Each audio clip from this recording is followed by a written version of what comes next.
أعوذ بالله من الشيطان الرجيم بسم الله الرحمن الرحيم Assalamu alaikum wa rahmatullahi wa barakatuhu. Welcome to another episode of the Sensual Womb Whispers, the podcast. I'm your host, Rizana Shah Jahan.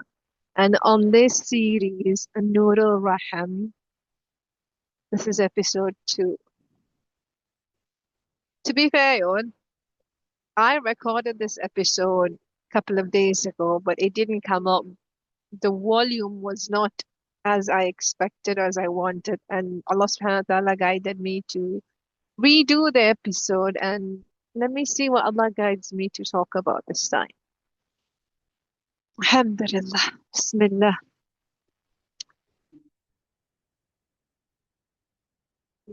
The connector. This episode, the name of this episode is The Connector. The Raham is a connector between dunya and the Arsh of Allah subhanahu wa ta'ala. And for me, that is so special because whatever we do to connect to Allah subhanahu wa ta'ala. Whatever we do for the pleasure of Allah. Whatever we do, we want to gain the pleasure of Allah subhanahu wa ta'ala. There's nothing greater than the pleasure of Allah subhanahu wa ta'ala. And we strive for Allah's pleasure not only for akhirah, but for dunya as well. We strive for Allah's pleasure to get to receive ease in dunya. And there are times that we get distracted with the happenings of the world. We get distracted with the level of noise that is around us. We get distracted with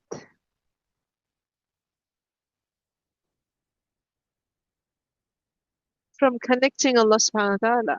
And then we've been constantly being taught to connect to Allah subhanahu wa ta'ala through our brain and through our heart. That's what we've been taught.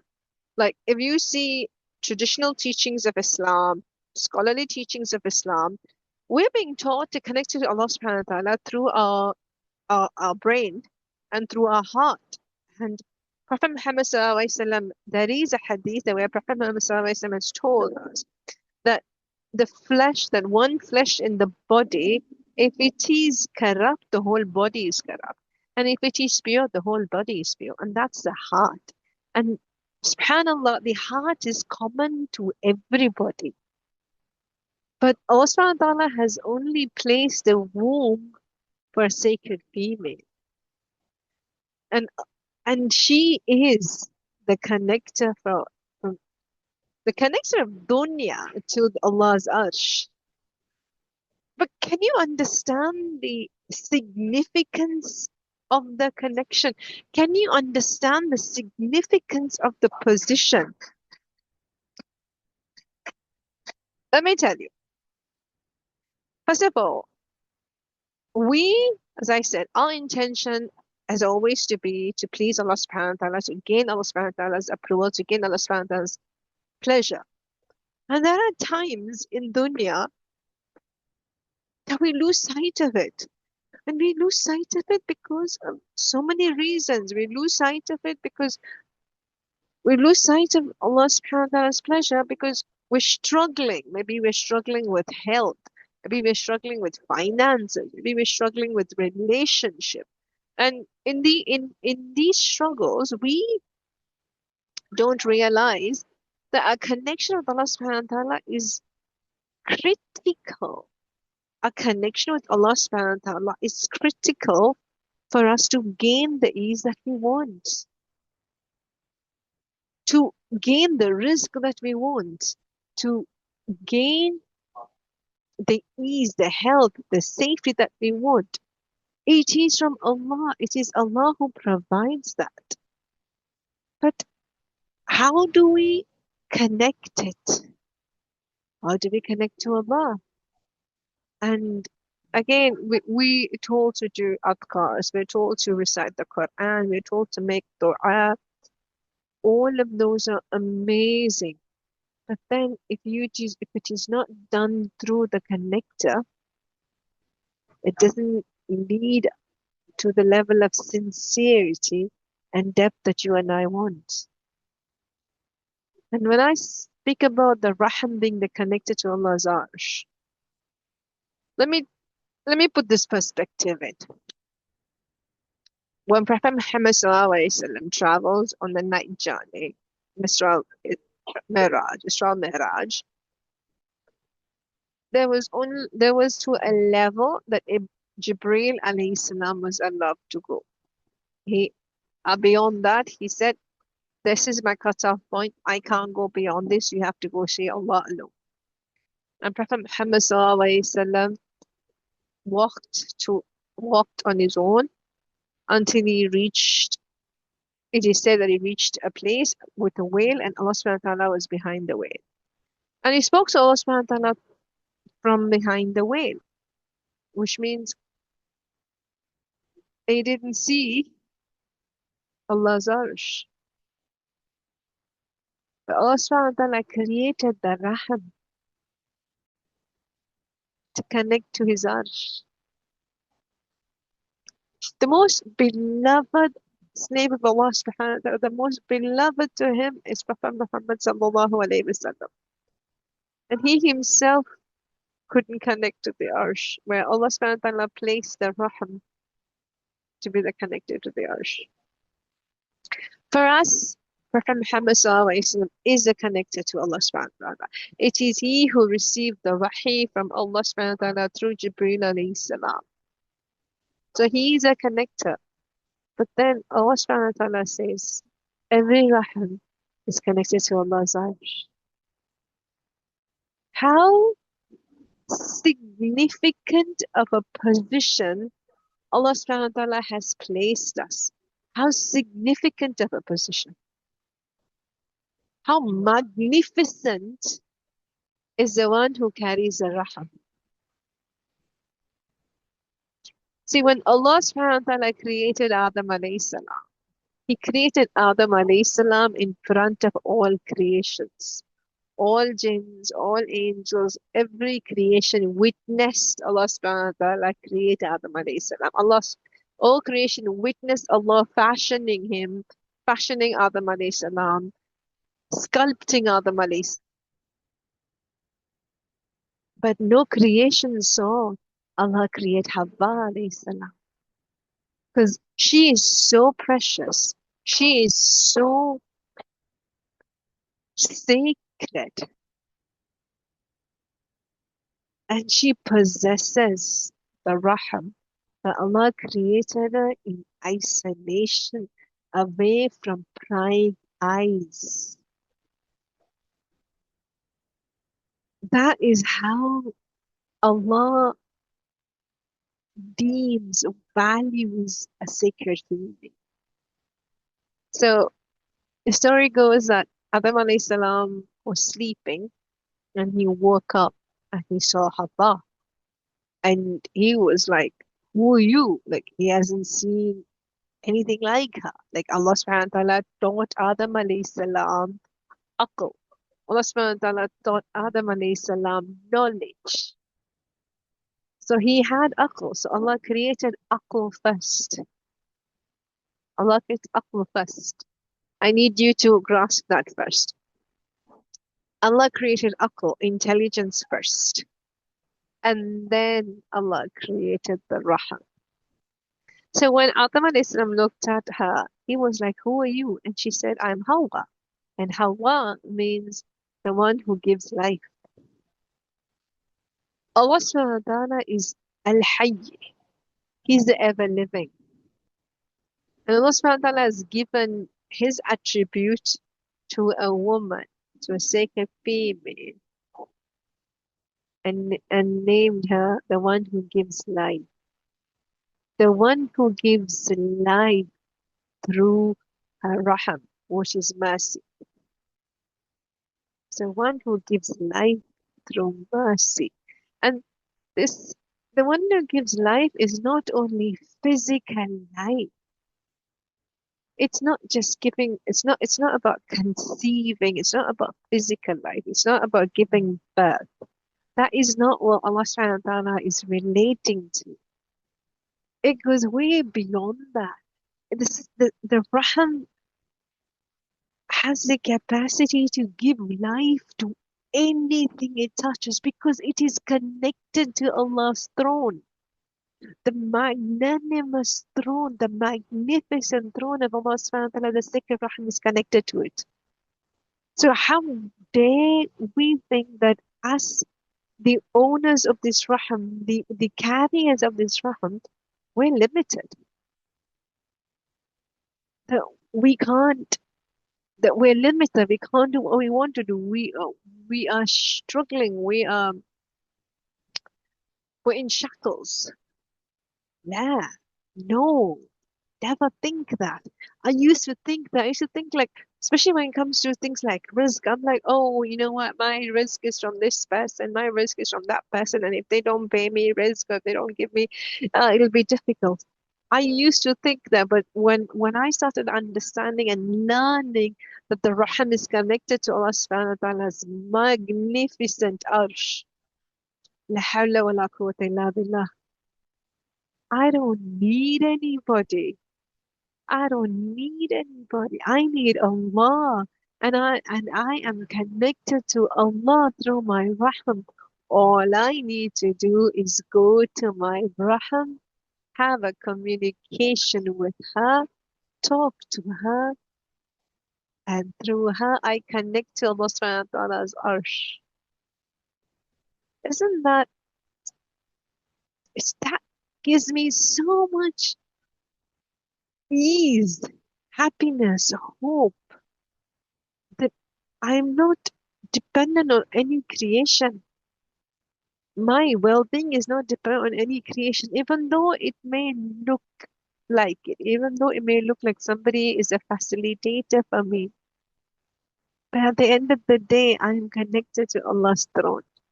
And all the treasures are under Allah's throne. And my Rahim and your Rahim is connected to that. Isn't that the most beautiful? There's something so easy in that. Just every time I feel struggling in this Ramadan, every time I was struggling, and every time I felt constricted, I understand that my Rahim is connected to Allah's throne. I'm in need of nothing. I am so content with where I am. It makes me cry. It makes me emotional. But why was I not taught this before? Why was I not taught this earlier in my life? Why did I feel that humans, that dunya is what matters? It is, I need to do things in dunya. I need to do things in dunya, yes, but I am connected to Allah. And that is how powerful the Raham is. Let me tell you the story of Ibrahim alayhi salam. Allah subhanahu wa ta'ala blessed him with a child after 80 years, after he was an old man. And Allah subhanahu wa ta'ala told him in his dream to take his young child and his wife who has just given birth. Maybe Ismail alayhi salam was 6 months or so old, but she was still breastfeeding him. Told Ibrahim alayhi salam, Allah subhanahu wa ta'ala told Ibrahim alayhi salam to take his wife, postpartum wife, because it is said now science says that postpartum is at least up to 2 years. It is when the weaning of the child is finished, postpartum, the stage of postpartum leaves. That's why Allah subhanahu wa ta'ala says that the child has to be breastfed. Sorry, the child had breastfed for 2 years. So she's in postpartum. Yeah, and Ibrahim alayhi salam is just telling her, okay, let's go to this place. And she goes with him, and he leaves them in the desert and he starts walking.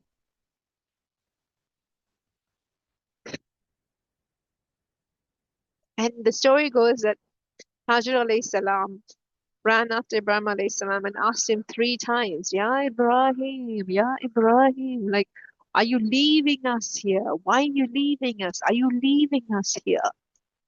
And Allah subhanahu wa ta'ala gave her the wisdom, the knowledge to understand that this is Allah's decree. And she stopped and asked him, called out to him, saying, did Allah subhanahu wa ta'ala tell you to leave us here? And all he did was, with a crying face, he nodded. He couldn't even bear to turn around and look at his wife and his child. This is so sad. But he has to do Allah's bidding. And that raham, that raham is such a special raham. SubhanAllah, that raham is such a special raham. She says, in that case, Allah will take care of us. You go. That kind of conviction cannot come from your heart. That kind of conviction cannot come from your brain, from your mind. That kind of conviction can only come from your sacred raham, which is connected to Allah's Arsh and which is aware of the power, magnitude, and magnificence of Allah subhanahu wa ta'ala. And what a special raham she is, huh? She's a princess, which means she grew up in the palace, learning so many amazing, amazing skills and languages and mannerisms. And she was gifted to Sarah alayhi salam, Ibrahim alayhi salam's first wife. And Sarah alayhi salam was supposed to be one of the most beautiful women Allah subhanahu wa ta'ala has created. Like it was Sarah alayhi salam and Yusuf alayhi salam were two of the most beautiful humans Allah created. And then Hajar alayhi salam grew up in the household of Ibrahim alayhi salam. In the sense she saw the worship, she saw the tawakkul, she saw the acceptance, she saw, and she learned all of that. And I'm sure Sarah alayhi salam taught her how to be a female, how to be a feminine, how to understand, how to talk, so many things. So such the most amazing raham. Like she's in her Hajar alayhi salam raham is already coded with royalty. And then she grows up with such tawakkul. Her sacred raham again recodes with tawakkul, with hope, with acceptance. You cannot have that level of tawakkul unless you're connected to your raham. And Allah subhanahu wa ta'ala, in His infinite wisdom, this is my understanding, that He did that in that period of postpartum because the raham is going through transformation, has gone through one massive transformation.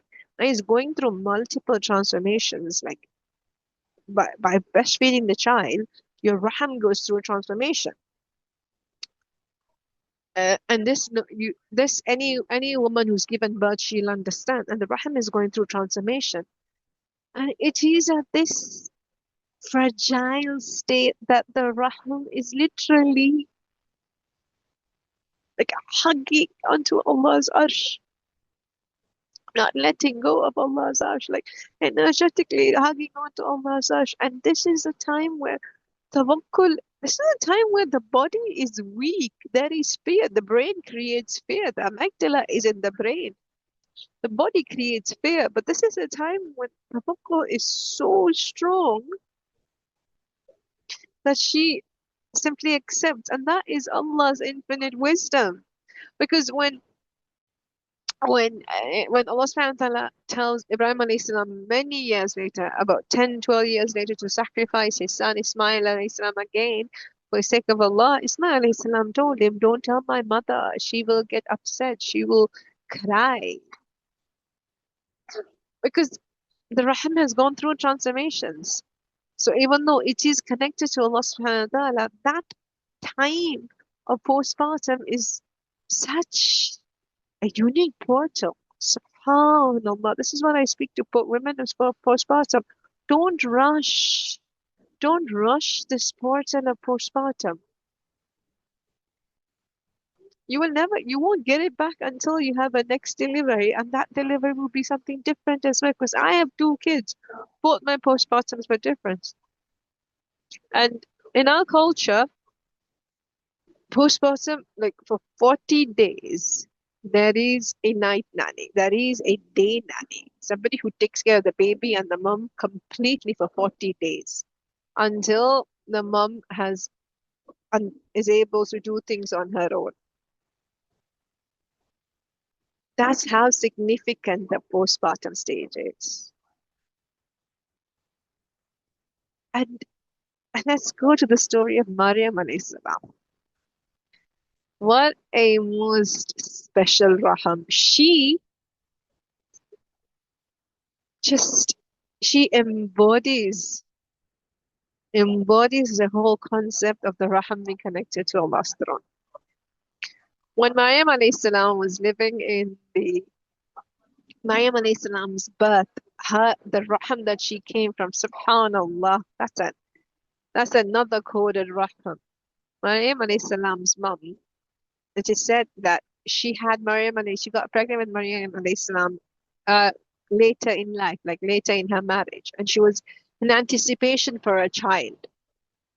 And when she got pregnant, she declared to Allah that she will sacrifice that child for the path in the path of Allah, not sacrifice the child like like harming the child. No, no, no, no, no, no. That she will sacrifice the child for the pursuit for Allah to for Allah's pleasure to be of service to Allah subhanahu wa ta'ala. And at that time it was in a monastery in a temple. And when she gave birth to Maryam alayhi salam, yes, she was sad. Like she's like, Allah, I wanted to give my child up to you for your service, but it is a girl, Ya Rabb. And Allah declares something which, oof, gives me goosebumps, where Allah says, the girl child is not the same as the boy child. And that does not mean that Allah is degrading females. Allah is elevating us in the Quran, elevating the carriers of the Raham. Is elevating us. La hawla wa la quwwata illa billah. And this whole series is because of that elevation. Nur al-Rahim is because of that elevation that Allah subhanahu wa ta'ala declares that our Rahim is so much more than we are even told. And then Maryam alayhi salam, who came from a Rahim that just literally dedicated whatever that was within it for the purpose of Allah, for in the path of Allah. So she was already special. Her Rahim was already special. And when Zakaria alayhi salam used to go meet her in the monastery, and she used to have these fruits, off-season fruits, he used to ask her, like, Ya Maryam, like, where do you get these fruits from? Like, where have you gotten these fruits from? Who gave it to you? And Maryam alayhi salam very simply says, Allah gives to whom He wills. She doesn't say, "Oh, I'm such I'm Allah's princess." Like that's how I see Maryam alayhi salam as Allah's princess. No, I'm Allah's princess. Allah gave me and stuff like that. No, the humility, the humbleness, where she says, "Allah gives whom He wills, when He wills." And this inspired Zakaria alayhi salam to go home and make a sincere dua to Allah subhanahu wa ta'ala for a child. And we will speak about the same thing in another episode. Dua from the Raham. I think about it. Think about it. How Allah subhanahu wa ta'ala just declares the specialness of the Raham. But then again, when calamities befall us, when things happen to us, when things that it doesn't, things that doesn't make us happy happen to us, or when we become uncomfortable, we lose sight of our position. We think the sacred rahim is just good for menstruation, good to have a baby because that's what Hawa means, the one who gives life. No, it is one who gives life in terms of everything. The one who gives life for your risk, the one who gives life to what you want, the one who gives life to your path, your career, your children. That is the raham. And the only way the raham can perform such a job is if it is in cahoots with Allah subhanahu wa ta'ala's arsh. Don't diminish your raham. As we go on in this series, I will speak about making dua through the raham, adhkar through the raham, how to connect to the raham, connecting while fasting to the raham. And I will be speaking to other women about their journey with their raham.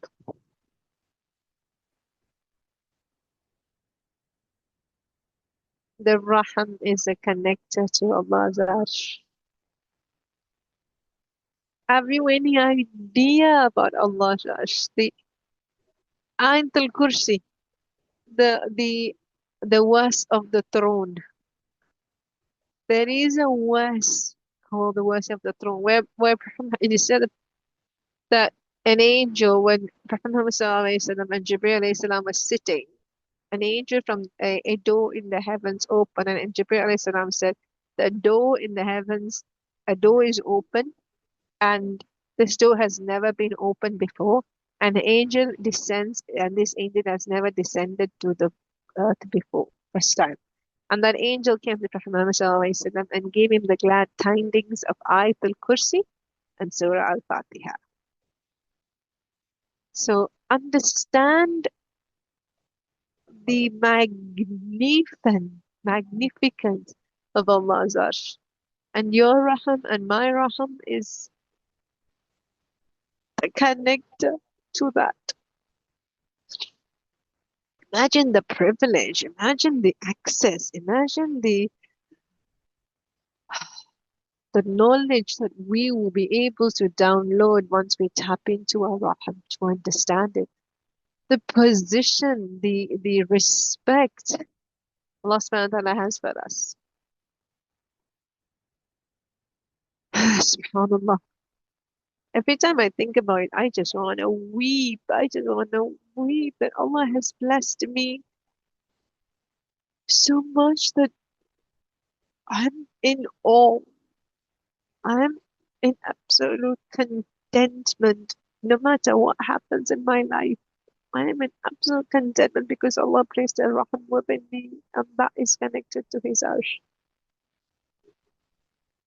And the description of His arsh was so by Prophet Muhammad ﷺ that the angels that carry the arsh, the they are the size of the angels is from their earlobe to the shoulder. The distance is 600 years. It takes a bird to travel. That's the distance.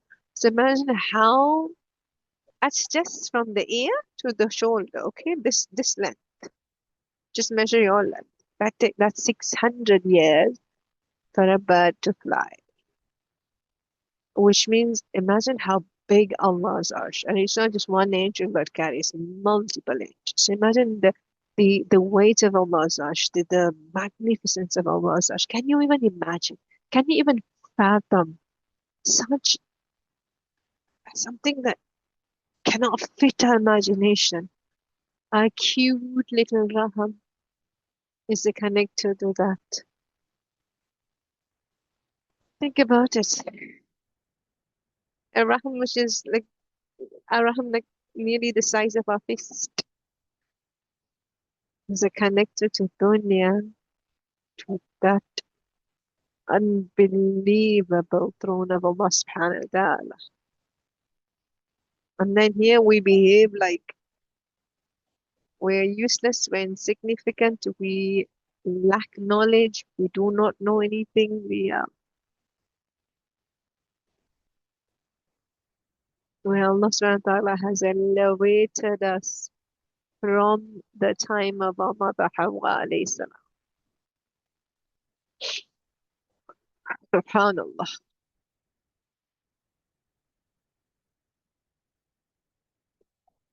In the next episode, I will do a quick trance where we will connect, or I will guide you to connect or walk that bridgeway, the connector from our Raham to Allah subhanahu wa ta'ala's Arsh. Oh, uh, just thinking about it is so heavy. It's so much depth, but yet so light. It feels so light that I don't need anything. I am so content with Allah. Alhamdulillah, Ya Rabb. Alhamdulillah for placing me and for placing every sacred female who came before me, every sacred female who will come after me with this most magnificent position. Alhamdulillah. With that, we end this episode. Assalamu alaikum wa rahmatullahi wa barakatuhu.